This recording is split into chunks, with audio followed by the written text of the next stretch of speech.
A warm welcome to World News and Indian Perspective on All India Radio. This is Abhineet Shukla and with me is Saira Mujtaba, bringing glimpses of the major developments of the day from across the globe. Over the next half an hour, we shall bring you the latest from the world of politics, economy, sports, entertainment and more. The headlines. Government of India orders random COVID testing for international passengers across all airports in the country. India wraps up its December presidency of UNSC with a special focus on terrorism, global south and maritime security. India and Bangladesh agree to start discussion on comprehensive economic partnership agreement. 16 Indian Army personnel killed in a road accident at Zema in North Sikkim. New York, Kentucky, North Carolina, West Virginia, Georgia and Oklahoma declare state of emergency in anticipation of Arctic storm across US and Canada. In cricket, Bangladesh trail India by 80 runs on day 2 of final test match at Sher-e-Bangla National Stadium in Dhaka. And Indian female wrestler Antim Panghal nominated for United World Wrestling Rising Star of the Year honor.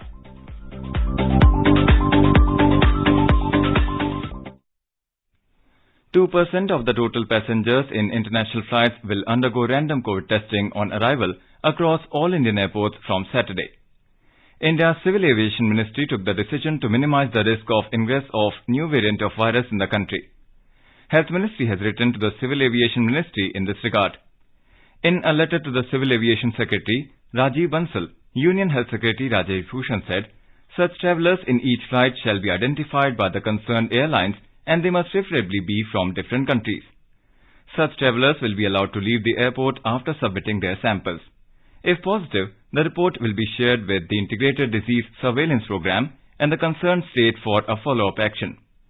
Mr. Bhushan said, such samples should also be sent for genomic testing at the designated Indian SARS-CoV-2 Genomics Consortium Laboratory Network. India's Minister for Health and Family Welfare Dr. Mansukh Mandaviya reviewed public health preparedness for management of COVID-19 and vaccination progress with state health ministers in view of recent rise in COVID cases globally. Dr. Mandaviya virtually interacted with state health ministers, principal secretaries and other senior officials on Friday. The Government of India has granted approval to Bharat Biotech's nasal COVID vaccine for booster dose. According to sources in the Health Ministry, the nasal vaccine has been approved for those above 18 years of age. The vaccine will be available in private hospitals for a booster dose in the initial phase and will be introduced on the CoWIN platform. The nasal vaccine BBV 154 had received approval of the Drugs Controller General of India in November for restricted use in an emergency situation. China has sent hundreds of healthcare workers, some specializing in critical care, to the capital Beijing to ease the burden at heavily strained hospitals amid the tsunami of infections. According to local media reports, at least 500 doctors and nurses from Shandong province in eastern China and dozens from neighboring Jiangsu have been sent to hospitals across the city despite manpower shortages in their home hospitals to help battle the worst COVID-19 wave Beijing has seen in the past 3 years. Chinese authorities have been sending healthcare staff to other provinces but to help in conducting mass testing under zero COVID policy. Chinese authorities have been sending healthcare staff to other provinces, and China's capital has been battered by a surge of cases and the public has complained of drug and test kit shortages, long queues at fever clinics and the rising death toll. A hospital in Shanghai posted on its official WeChat account late on Wednesday, estimating there were about 5.43 million positives in the city and that 12.5 million in China's main commercial hub will get infected by the end of the year. India has wrapped up its December presidency of the United Nations Security Council UNSC with a special focus on terrorism, global south and maritime security.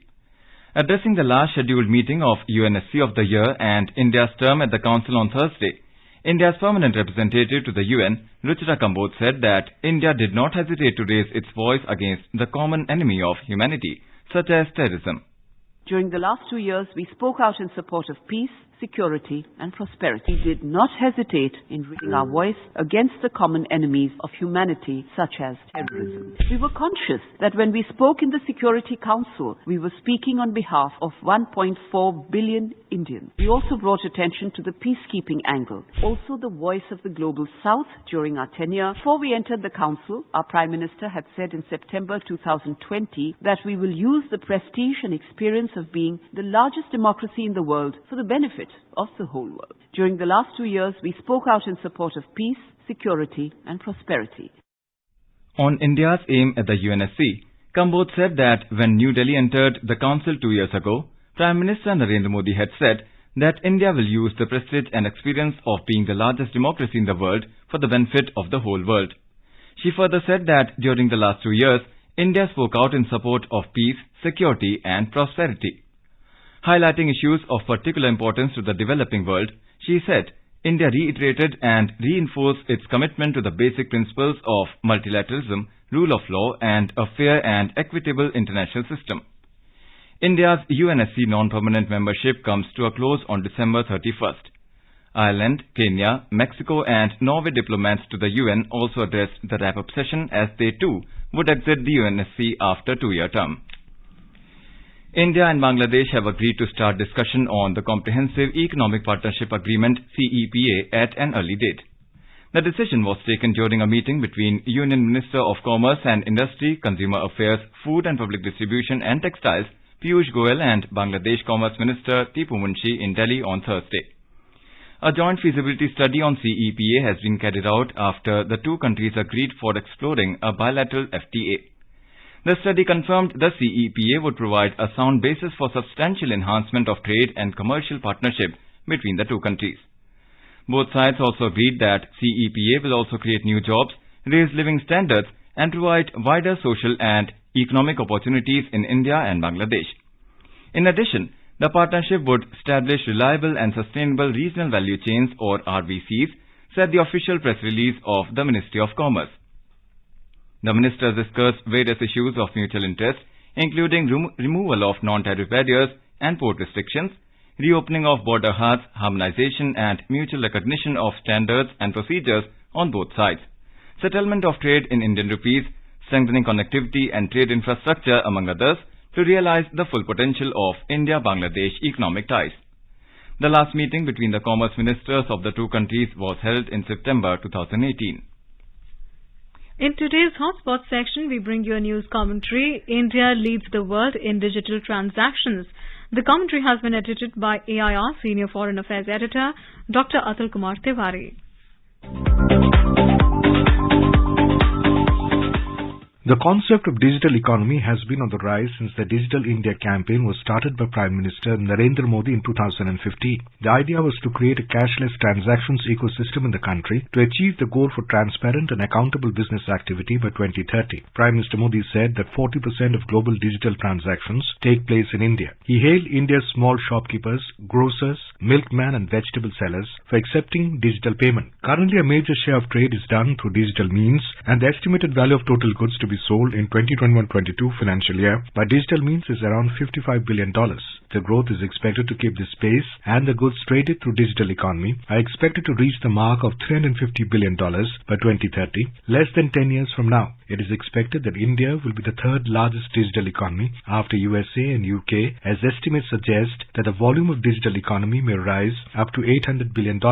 The COVID-19 pandemic from the year 2020 till now has given an opportunity for further consolidation of digital transactions. The pandemic also led to the inflection of e-commerce in smaller cities, which is very progressive development for India. According to a study, nearly 88% of online shoppers will be from Tier 2 cities in the coming 10 years.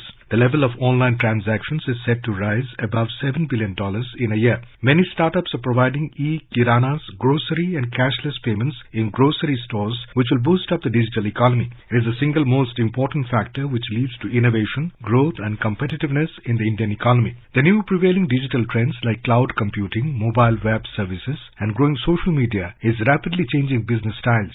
To cope with this trend, the concept of digitalization becomes a necessity. Digital economy has the power to change the lives of millions of people in India. In the next 3 years, India will add more than 300 million new mobile subscribers. By 2025, India will be the largest mobile market in the world. For this, India is developing a mobile-first digital culture with smartphones fueling a boom in e-commerce. With a rapidly growing middle class and a young tech-savvy population, online personal services are about to take a quantum jump. Now, many foreign companies are looking at increasing their investments in India's digital economy. The Indian budget for the year 2022-23 spells out a vision for digital-based economy to achieve the goals during Amrit Kal. One of the objectives is to promote digital economy and fintech, technology-enabled development and similar plans. India is planning to involve the farmers community for digital and high-tech services with involvement of both public and private sectors. The Indian government is continuously encouraging to ensure that the benefits of digital banking reach every nook and corner of the country in a consumer-friendly manner. The fintech adoption rate in India currently stands at 87%, well above the global average of 64%, thereby making India one of the largest digital markets.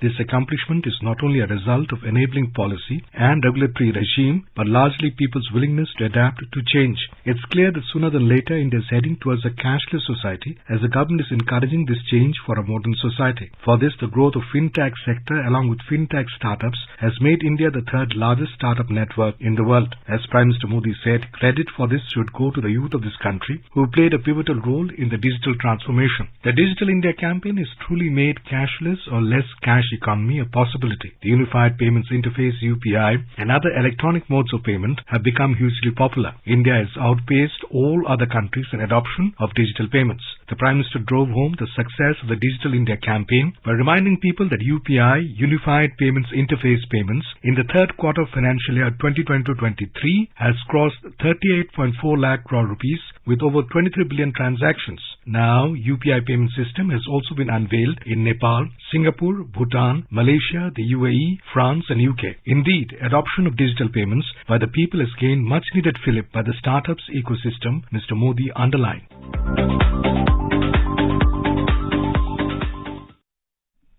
This is All India Radio giving you the world news.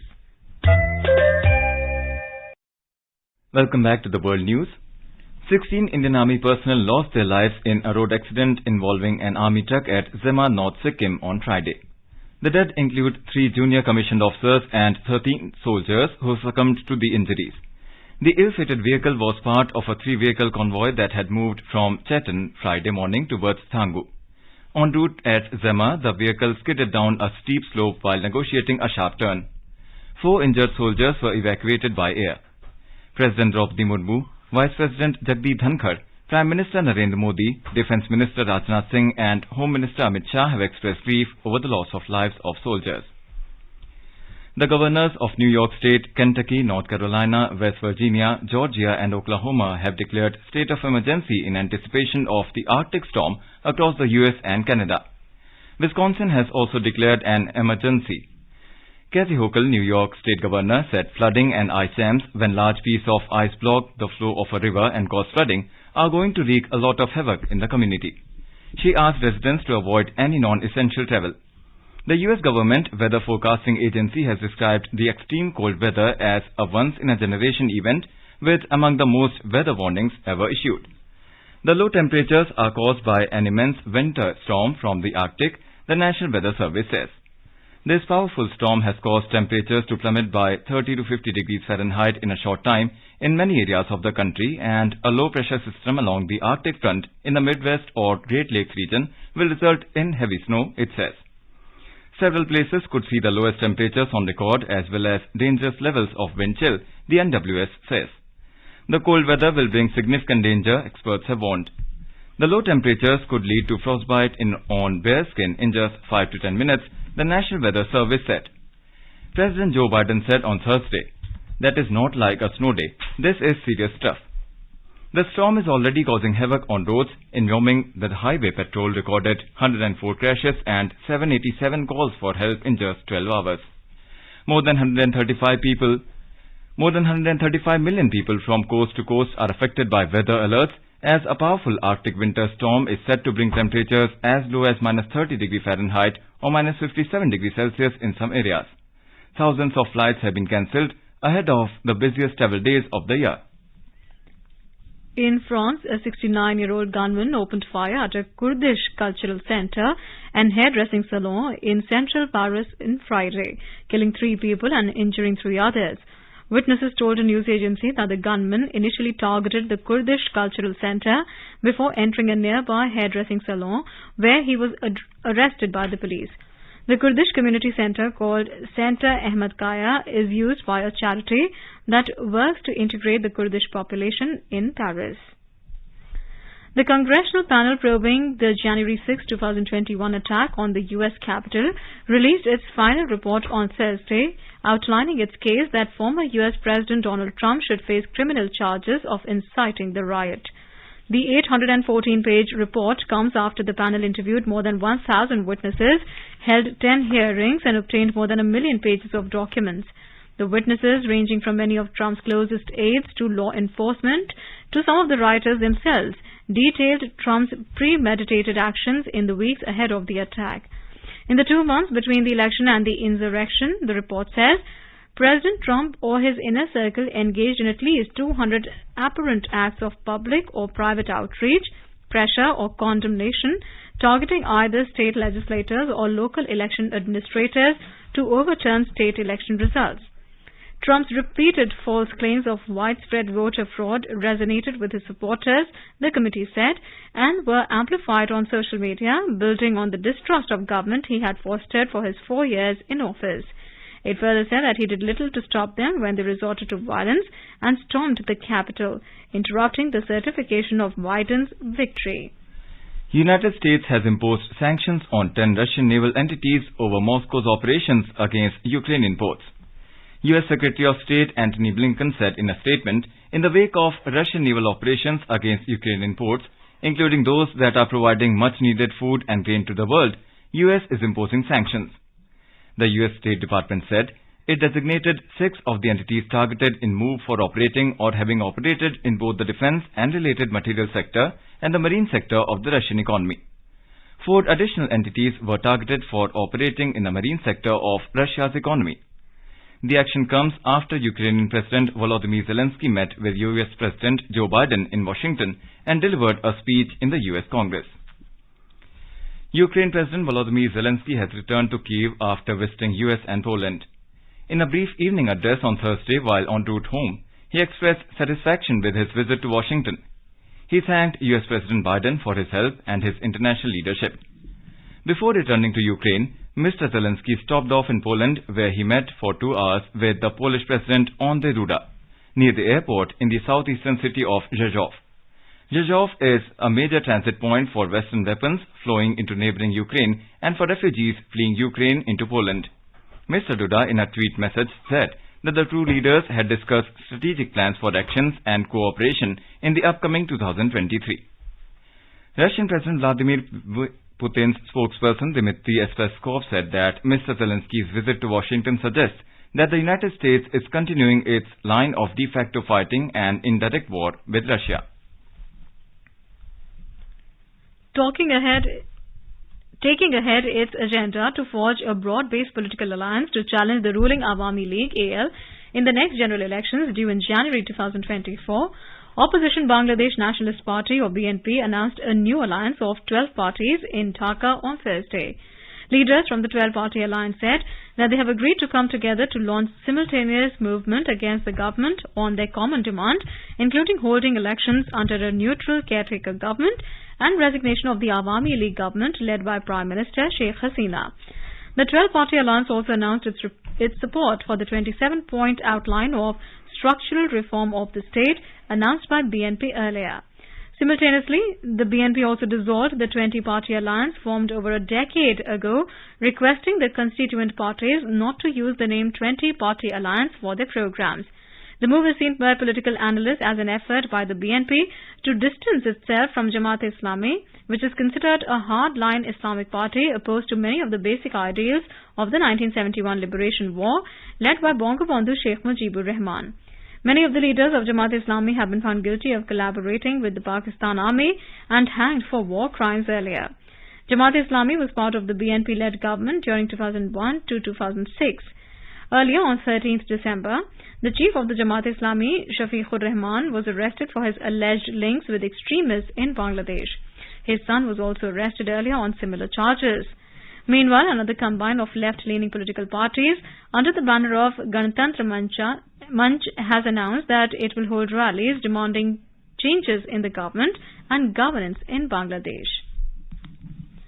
Nepal has been elected a member of the Peace Building Commission (PBC) at the 56th plenary meeting of the UN General Assembly for a tenure of 2 years. The membership will be effective from the 1st of January 2023. This offers Nepal an opportunity to enhance the country's visibility in the world arena as a peace builder and peace contributor. Alongside Nepal, Bangladesh, Ethiopia, India and Rwanda were also elected from the category of troop and police contributors to UN missions. Nepal has participated in UN peacekeeping operations since 1958. Nepal stands as the third largest troop and police contributor to UN peacekeeping. Earlier, Nepal has served at the PBC in 2009 to 10 and 2011 to 15. A 31-member body, the PBC was established in 2005 with a mandate to support peace efforts in conflict-affected countries, including their reconstruction and institution building, by promoting an integrated, strategic and coherent approach across the system. The PBC also provides advisory services to the UN General Assembly and Security Council on matters of peace building and sustaining peace. A suicide car bombing at a checkpoint in Pakistan's capital Islamabad on Friday killed one police official and injured several others. Islamabad Operations Police Chief Sohail Zafar told reporters that initial information indicates there was a man and a woman in the car, adding that the car did not stop at the checkpoint when police tried to stop it. As they chased it, the people inside the car blew it up. It was a suicide blast, he said, adding that at least 6 more people got injured. At the stock markets, both the Sensex and the Nifty ended lower for the 4th straight session today, amid global COVID fears. In the international market, the Brent crude oil futures traded higher. A report from the business desk. Sensex at the Bombay Stock Exchange fell 981 points, or 1.6% to close below the 60,000 level at 59,845. Nifty at the National Stock Exchange dropped 321 points, or 1.8% to also close below the 18,000 mark at 17,806. Among other global stock markets, the Asian markets ended lower. So Japan's Nikkei 225 index declined 1% as Japan's core consumer inflation hit a fresh 40-year high of 3.7% in November. South Korea's Kospi index plunged 1.8%. Hong Kong's Hang Seng index and Singapore's Straits Times index dropped 0.4% each. And China's Shanghai Composite index fell 0.3% as China grapples with soaring COVID-19 infections. However, in Europe, London's FTSE 100 had risen 0.3%, France's CAC 40 had inched up 0.2%, and Germany's DAX had gained 0.5% in intraday trade. Global crude oil prices jumped 2% on expectations of a drop in Russian crude supply. Brent crude was up $1.40 to $82.38 a barrel. US crude rose $1.50 to $78.98 a barrel. Both contracts posted a second weekly gain. And back home, gold gained 80 rupees at the multi-commodity exchange for February contracts. The precious metal was trading at 54,200 rupees per 10 grams. In the international market, gold was trading higher at $1,805 per ounce. Arjun Chowdhury for World News, All India Radio.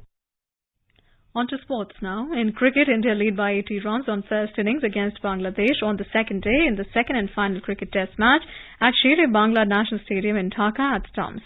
The hosts were 7 runs without loss in the second innings at stumps on day 2.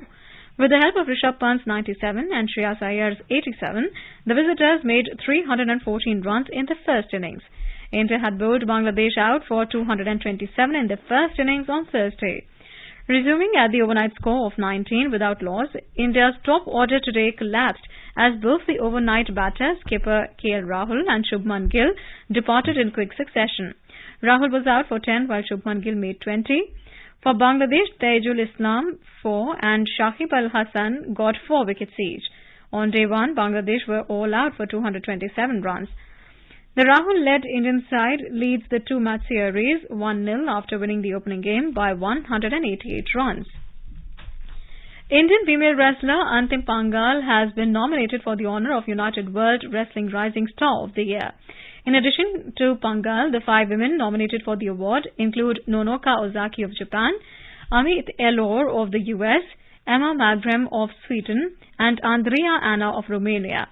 By earning India's first ever gold medal in the World Under-20 Wrestling Championships in August, Pangal made history this year.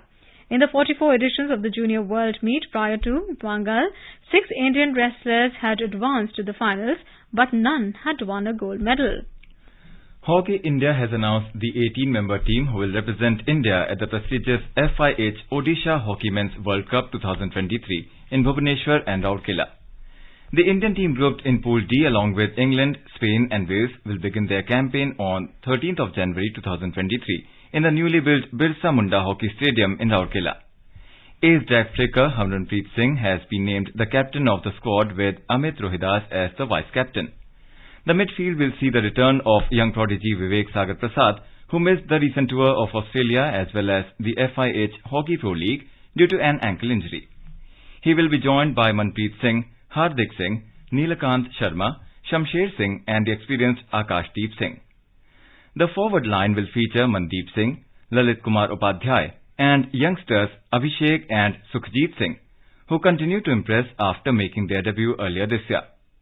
The 2 alternate players chosen are Rajkumar Pal and Jugraj Singh.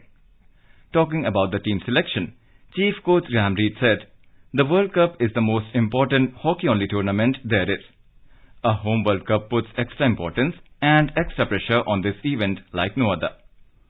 India will begin their World Cup campaign against Spain on 13th of January in Rourkela, followed by their second Pool D match against England. They will move to Bhubaneswar to play their third pool match against Wales.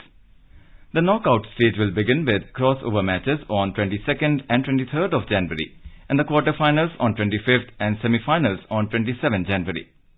The bronze medal match and the final will be held on 29th January. And now let's take a look at the major developments around the world as reported in the foreign press. The Straits Times writes, UK passport control staff strike and warn of airport disruption into 2023. The Straits Times also writes, China races to expand COVID-19 critical care as studies point to 1 million or more deaths. The Global Times writes, China's consumption to become mainstay of 2023 economic rebound. The Global Times also writes, China, India agree to work out mutually acceptable resolution of remaining issues in LAC Western sector. The Guardian writes, Taliban minister defends closing universities to women as global backlash grows. Washington Post reports, January 6th report recommends Congress ban Trump from office. The New York Times writes, President Zelensky's wish list of weapons went mostly unfulfilled on his trip to Washington. And the Wall Street Journal writes, Elon Musk says he will pause selling Tesla shares. A quick look at the headlines once again. Government of India orders random COVID testing for international passengers across all airports in the country. India wraps up its December presidency of UNSC with a special focus on terrorism, global south and maritime security. India and Bangladesh agree to start discussion on Comprehensive Economic Partnership Agreement. 16 Indian Army personnel killed in a road accident at Zema in North Sikkim. New York, Kentucky, North Carolina, West Virginia, Georgia and Oklahoma declare state of emergency in anticipation of Arctic storm across US and Canada. In cricket, Bangladesh trail India by 80 runs on day 2 of final test match at Shere-Bangla National Stadium in Dhaka. And Indian female wrestler Antim Panghal nominated for United World Wrestling Rising Star of the Year honour. And now, before we end, let us listen to Mahatma Gandhi's favourite bhajan Vaishnav Jan by artists from Saudi Arabia. वैष्णव जन तो देने कहिए जे पीड़ पराई जाने रे पर दुखे उपकार करे तो ये मन अभिमान नाने रे वैष्णव जन तो देने कहिए जे पीड़ पराई जाने रे सकल लोक मा सहुने वंदे निंदा न करे के नीरे वाच काच मन निश्चल राखे. And with that, we end this bulletin. We'll be back at the same time tomorrow with the next edition of World News.